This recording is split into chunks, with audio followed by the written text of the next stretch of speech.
हर्षित landmark, सपनों का घर जैसा आप चाहते हैं हम बनाते हैं। 1, 2 एवं 3 BHK ready position flats. Call 982732।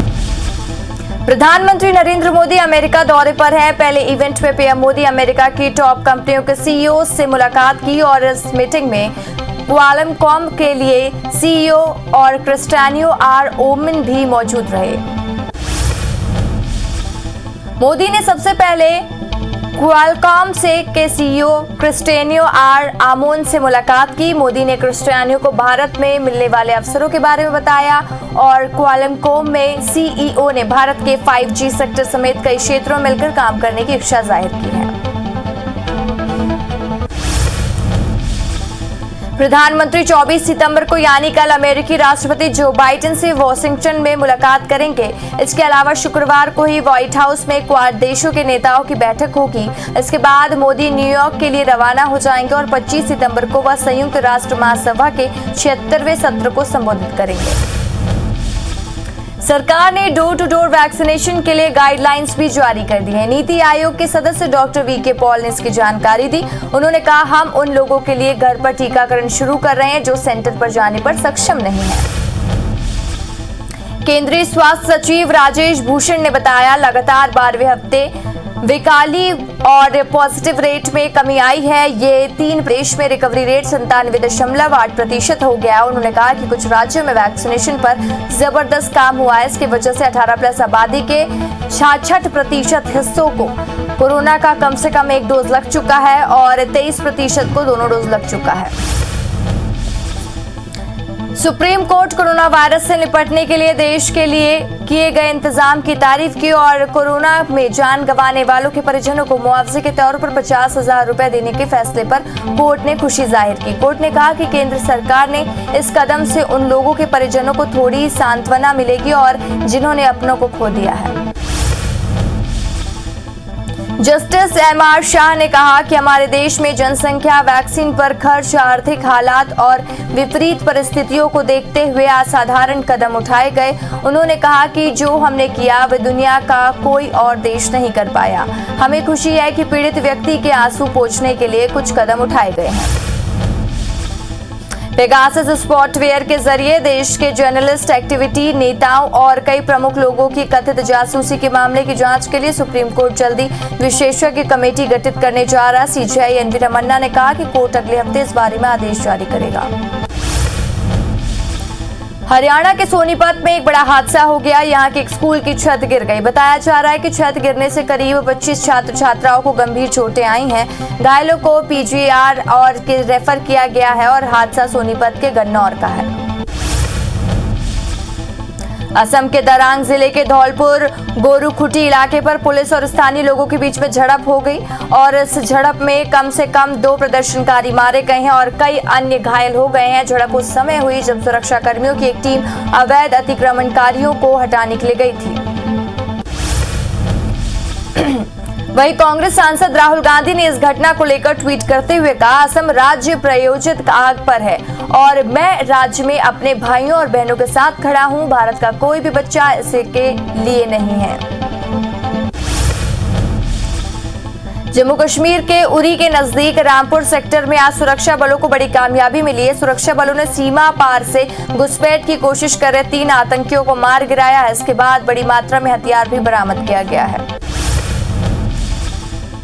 Lieutenant general DP Pandey ने बताया, आज तड़के हाथलंगा के जंगलों में घुसपैठ की कोशिश की गई लेकिन जल्द ही उसे विफल कर दिया गया। उन्होंने कहा कि मारे गए आतंकियों में से एक पाकिस्तानी है, बाकी के आतंकियों के बारे में पता नहीं लगा है। जम्मू कश्मीर के शोपियां में सुरक्षा बलों ने एनकाउंटर में एक आतंकी को मार गिराया है। अनायत अवसर डार नाम के इस आतंकी ने कल शाम को एक नागरिक पर गोली चला दी थी और उसे घायल कर दिया था। जम्मू और कश्मीर पुलिस ने बताया, उन्होंने आतंकियों को सरेंडर करने का मौका दिया था लेकिन उसने इससे इनकार कर दिया। अफगानिस्तान में तालिबान के कब्जे के बाद पहली बार अफगानिस्तानी आतंकी के भारत में घुसने की खबर है। खुफिया एजेंसियों ने अलर्ट जारी किया है, किसी बड़े हमले की आशंका भी जाहिर की है। सूत्रों के मुताबिक आतंकियों के निशाने पर सेना के कैंप या बड़े सरकारी संस्थानें हो सकते हैं। बेंगलुरु में न्यू थरागुपेट में पटाखों के एक गोदाम में आग लग गई। हादसे में 2 लोगों की मौत हो गई, वहीं 3 लोग घायल हो गए हैं। एक पुलिस अधिकारी ने बताया कि घटना 11:30 बजे के आसपास हुई है। यहां पटाखे अवैध रूप से रखा गया था, जो कि अस्थायी स्टोरेज नहीं है। जांच जारी है। कैप्टन अमरिंदर सिंह ने एक बयान जारी कर राहुल गांधी और प्रियंका गांधी वाड्रा को अनुभवहीन कहा था। अब कांग्रेस ने भी पलटवार करते हुए उनके बयान पर पुनर्विचार करने के लिए कहा है। कांग्रेस नेता सुप्रिया ने कहा, हम उनसे छोटे होने के नाते उनसे उम्मीद करते हैं वे अपने बयान पर पुनर्विचार करेंगे। पीएम केयर फंड का मुद्दा एक बार फिर से गर्मा गया है। पीएम केयर फंड को लेकर कांग्रेस ने मोदी सरकार पर सवाल उठाए हैं। कांग्रेस ने कहा है, पीएम केयर फंड में 40 से 50 हजार करोड़ रुपए कहां गए।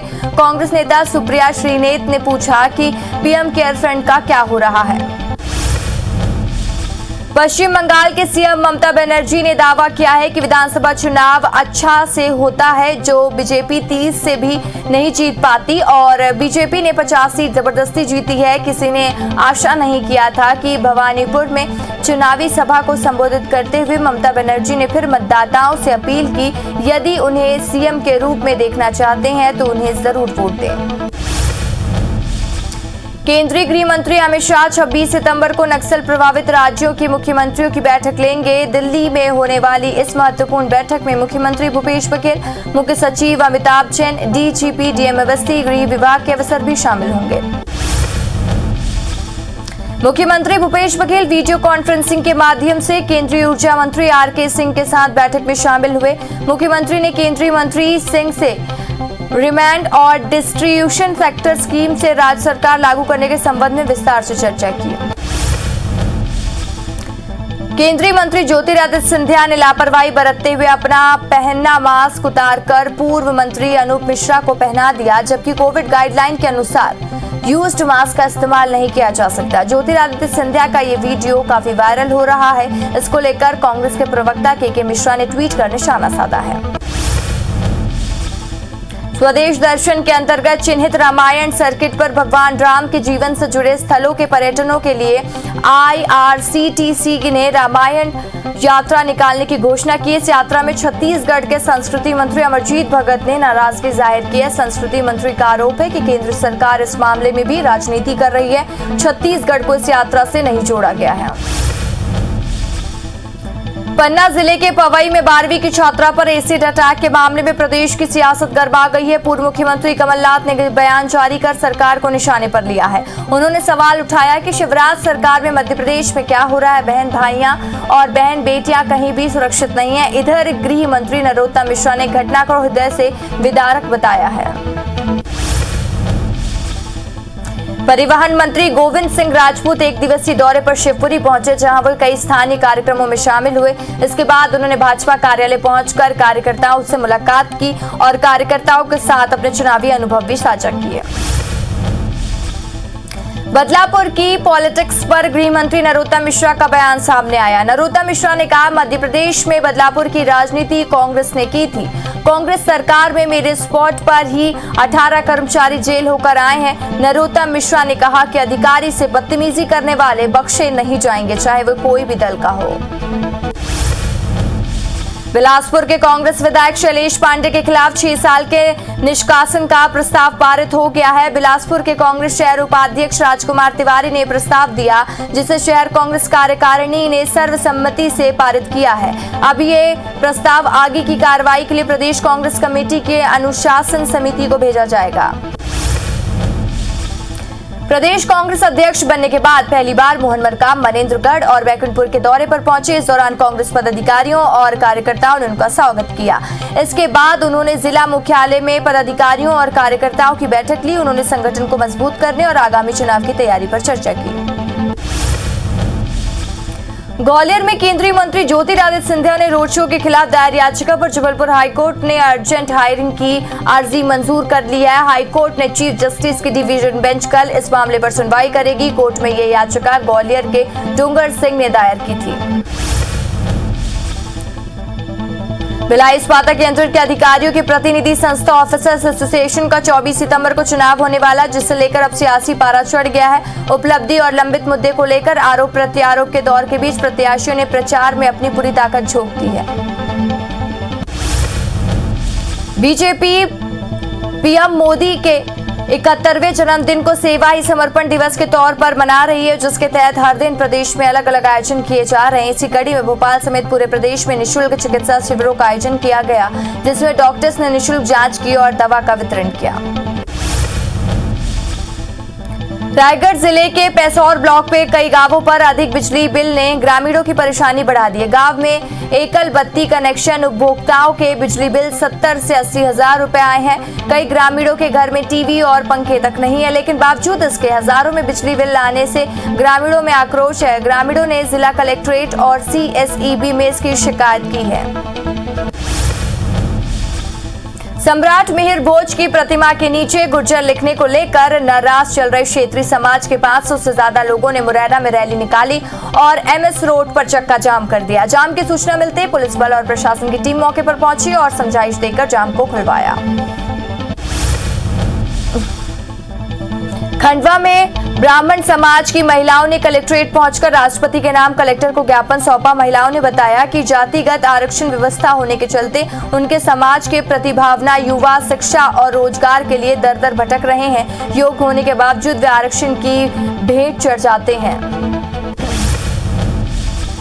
बेमेतरा जिले की ग्राम पंचायत टेड़ी में सैकड़ों ग्रामीणों ने सरपंच के खिलाफ लाखों रुपए के गबन का आरोप लगाते हुए जांच की मांग की। जनपद पंचायत साजा पहुंचकर ग्रामीणों ने कृषि मंत्री रविंद्र चौबे के नाम ज्ञापन सौंपा है। इंदौर लोकायुक्त पुलिस ने दो अलग अलग जगहों पर कार्रवाई करते हुए भ्रष्ट अधिकारियों को रिश्वत लेते हुए गिरफ्तार किया। टीम ने पहली कार्रवाई चीमन बाग और रजिस्टर कार्यालय में की है और संतोष जोशी नाम के अधिकारी को गिरफ्तार किया है। वहीं दूसरी कार्रवाई राव में की गई है, जहां पटवारी अमर सिंह को गिरफ्तार किया गया है। गुना में PTS की कालाबाजारी करने वाले 2 ठिकानों पर पुलिस और खाद्य विभाग की टीम ने छापेमारी की है, जहां पर करीब 30 क्विंटल PTS चावल और बाजरा बरामद किया गया है। गुना कोतवाली पुलिस ने 2 लोगों के खिलाफ मामला भी दर्ज किया। बीते 2 दिनों में खाद्यान्न की कालाबाजारी करने वालों के खिलाफ कार्रवाई जारी है। राजधानी पुलिस ने कबीर नगर इलाके में अवैध चांदी और तांबे का जखीरा बरामद किया है। पुलिस ने मौके से 4 क्विंटल चांदी और 2 टन तांबा बरामद किया है और तांबा बरामद के साथ ही रिफाइनरी संचालक को गिरफ्तार किया गया है और पूछताछ शुरू कर दिया है। कटनी जिले के माधवनगर में गटागट और चूर्ण बनाने वाले आकाश गृह उद्यान पर खाद्य सुरक्षा की टीम ने छापामार कार्रवाई की।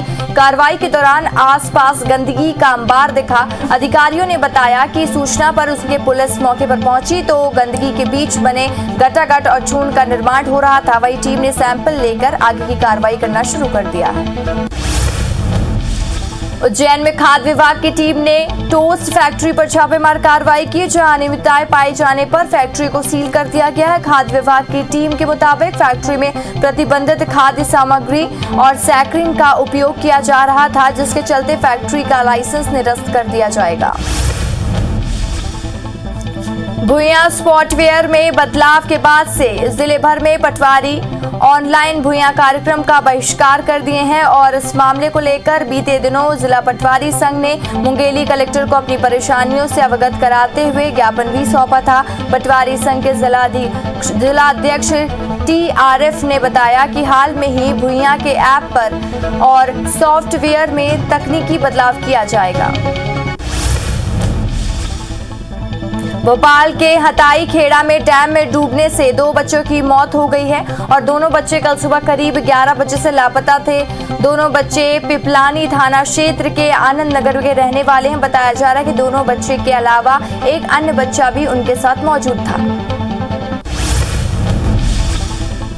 बलरामपुर के रामानुगंज नगर पंचायत में पत्नी की हत्या करने वाले पति को पुलिस ने गिरफ्तार कर लिया है। पुलिस के मुताबिक आरोपी बबलू कोरवा ने शराब के नशे में पत्नी की पीट कर हत्या कर दी थी और उसके बाद ये कहकर अंतिम संस्कार करने की तैयारी कर रहा था, जिसे पुलिस ने धर दबोचा। रायगढ़ के लैलूंगा नगर पंचायत अध्यक्ष मंजू मित्तल के घर में देर रात डकैतों ने 2 लोगों की हत्या कर नकद और गहने ले उड़े। डकैतों ने कांग्रेस नेता मदन मित्तल और उनकी पत्नी की गला दबाकर हत्या कर दी। डकैती कितने की है, अभी तक इसका पता नहीं चल सका है। पुलिस मामले की जांच में जुटी है। धमतरी में ज्वेलरी शॉप में 2 लाख के गहने की ठगी का मामला सामने आया। इसकी शिकायत दुकान संचालक ने थाने पहुंचकर की है। पीड़ित के मुताबिक ज्वेलरी शॉप में एक व्यक्ति इनकम टैक्स विभाग का अधिकारी बताकर आया और इसके बाद उसने सोने की एक चेन पसंद की और ऑनलाइन पेमेंट करने का कहकर फरार हो गया। दतिया में पुलिस ने शराब के अड्डे पर छापेमार कार्रवाई करते हुए 2000 लीटर कच्ची शराब मौके पर ही नष्ट किया है। साथ ही शराब बनाने वाले सामानों को जब्त किया गया। ये शराब अड्डे अवैध रूप से झाड़िया और बरगाय इलाके पर संचालित किए जा रहे थे। पूरी कार्रवाई दतिया एसडीओपी सुमित अग्रवाल के नेतृत्व में हुई। लोरमी पुलिस ने हत्या के मामले में फरार चल रहे पिता और उसके 2 बेटों को गिरफ्तार कर लिया है। पुराने विवाद को लेकर तीनों ने गणेश विसर्जन के दौरान 20 सितंबर को बोरतरा गांव पर रहने वाले रोहित साहू की हत्या कर दी थी। साथ ही मृतक की पत्नी के साथ भी मारपीट की थी और फरार हो गए थे। दुर्ग पुलिस कबाड़ियों के खिलाफ लगातार कार्रवाई कर रही है। इसके बाद भी कबाड़ियों के हौसले बुलंद है, जिसे लेकर वरिष्ठ पुलिस अधीक्षक ने अवैधानिक व्यापार पर लगाम लगाने के लिए कार्रवाई के निर्देश दिए। दरअसल बीते दिनों पुलिस ने सोनी कबाड़ी की दुकान पर दबिश दी थी, जहां से कुछ गाड़ियों की कटिंग मिली है।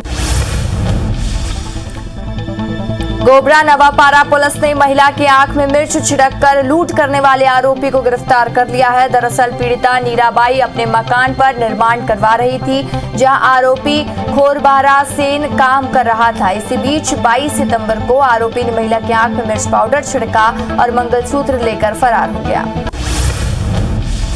फिंगेश्वर के बासीन गांव पर आंगनबाड़ी कार्यकर्ता के साथ लूट की घटना सामने आई है। अज्ञात लुटेरों ने कार्यकर्ता को बेहोश कर उसके गले से मंगलसूत्र और अन्य जेवर लेकर फरार हो गए और पुलिस ने मामला दर्ज कर बदमाश की तलाश शुरू कर दी है। जांजगीर में एक व्यापारी के घर में घुसकर लूट करने वाले 3 आरोपियों को पुलिस ने गिरफ्तार कर लिया। मामले में एक आरोपी फरार है, जिसकी पुलिस तलाश कर रही है। आरोपियों ने लखन लाल यादव के घर में घुसकर 40,000 रुपए लूट की घटना को अंजाम दिया था। महासमुंद के गांधी चौक के पास स्थित जैन मंदिर में चोरी की वारदात हुई है। 2 आरोपियों ने मंदिर से ही 3 सोने की चेन, 1 चांदी की छतरी और दान पेटी के पैसे की चोरी की है, जो कि सीसीटीवी में कैद हो गया। आगर मालवा में चोरी का एक अजीबोगरीब मामला सामने आया है, जहां एक नशेड़ी बेटे ने नौकर के साथ मिलकर चोरी की वारदात को अंजाम देते हुए अपने ही पिता को 5 लाख की चपेट लगा दी। हालांकि पुलिस ने 24 घंटे के अंदर मामले का खुलासा करते हुए दोनों को गिरफ्तार कर लिया।